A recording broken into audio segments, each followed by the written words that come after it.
Corona में मैं क्या कर रहा हूं? क्या करना है भाई जी? लुट पिट के बैठे हैं, एक पैक बनाए हैं अभी। देखो माइंड मत करना, पर अभी जरूरी है। कोरोना से तो बाद में मरेंगे, अभी तो ये है कि कहीं टेंशन से दिमाग की नस ना फट जाए। पूरे देश में घने हैं मेरे जैसे जिनको हार्ट अटैक आने वाला होगा। पूरी जवानी कई खटेबों में पैर दिए रखा, फिर सब छोड़कर सोचा कि मछली फार्म खोलूं। भाई जी 1 साल डिस्ट्रिक्ट ऑफिस के चक्कर काटकर गोड्डे गल गए मेरे। कभी कुछ, ये कागज वो कागज, आज मैडम नहीं है, आज फलाने सर नहीं है, अब इलेक्शन आ गए। थक हार कर नया काम सोचा। अब पतले होने के प्रोडक्ट की सेलिंग करते हैं। अपना नेचुरल प्रोडक्ट है, मैन्युफैक्चरर से माल उठा लाते हैं, फिर उसके इश्तेहार का, मार्केटिंग का, सेल्स का, वो सब कुछ अपना है। ऑर्डर आते हैं फोन पर, हम कुरियर करवा देते हैं। लेकिन कोरोना ने करवा दिया अब सब कुछ बंद। अपना तो काम ऐसा है नहीं ना कि वर्क फ्रॉम होम हो जाए। आज 21 दिन का लॉकडाउन और कर दिया। ऊपर से ऐसा कुछ कह रहे हैं कि ये रजिस्टर्ड कंपनियों को तनख्वाह भी देनी पड़ेगी सब एम्प्लॉय को। भाई जी इतने बड़े धन्ना सेठ तो हम है नहीं कि आवड़ा बावड़ा पैसा हो।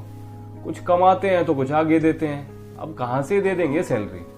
कमाई करनी नहीं, और हर महीने का ये 2 लाख का जूत लगेगा अलग।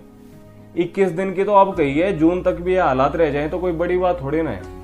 मैं तो 7-8 लाख नीचे आ जाऊंगा जी। अब देखो कुछ हम जैसे छोटे व्यापारियों के लिए भी करा जाए तो, वरना कंपनी को ताला लगाना पड़ेगा। और क्या करें? 3-4 महीने बाद बर्बाद होकर ताला लगाने से बढ़िया है कि अभी लगा दो। कुछ गलत कह रहा हूं तो बताओ। इन नेता की तो जरा सी लगती है, फरमान पास कर देते हैं सीधा। सबसे ज्यादा कौन मरता है? मिडिल क्लास आदमी। कभी कह दी कि नोट बदलवाओ, गरीब के पास तो इतने 1000-2000 के नोट थे नहीं। अंबानी टाटा बिरला कोई लाइन में लगा हुआ मैंने देखा नहीं। अपना धंधा ऐसा मंदा हुआ उसके बाद कि क्या बताऊं। थोड़ा संभले थे तो फिर ये जीएसटी का पंगा फंस गया, अब ये कोरोना और लॉकडाउन। ये भाई साहब हैं जो अपने मैन्युफैक्चरर, किलकारी मार के रोने लग रहे थे। लोगों को तो ये लगता है कि फैक्ट्री लगा रखी है, पता नहीं कितना बड़ा साहूकार होगा, पर इतना कुछ कहां बचता है भाई जी।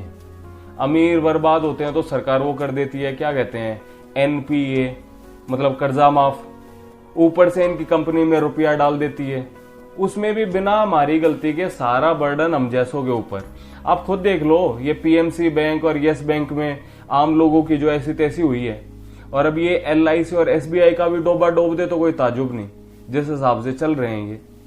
एक नेता है वो गरीबों का मसीहा बन के बैठा है, दूसरा अमीरों से गले मिलता है। हम मिडिल क्लास का कौन है भाई जी?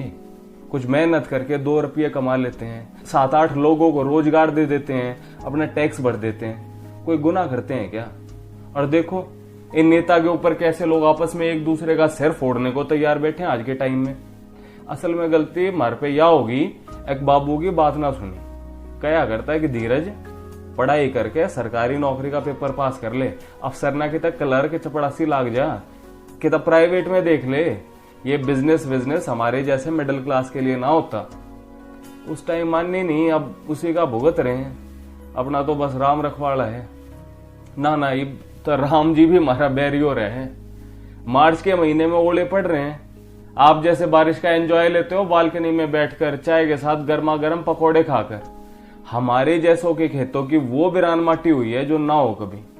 कल एक भाई से बात हो रही थी, बोला कि भाई इस बार फसल की कटाई ना करवाऊं, कटाई के रुपये भी क्यों खराब करें, खेत में ही बहा देंगे। एक बाल में भी गेहूं का दाना नहीं बचा हुआ। मेरे 1.5 किले का भी ऐसा ही नाश मरा हुआ है।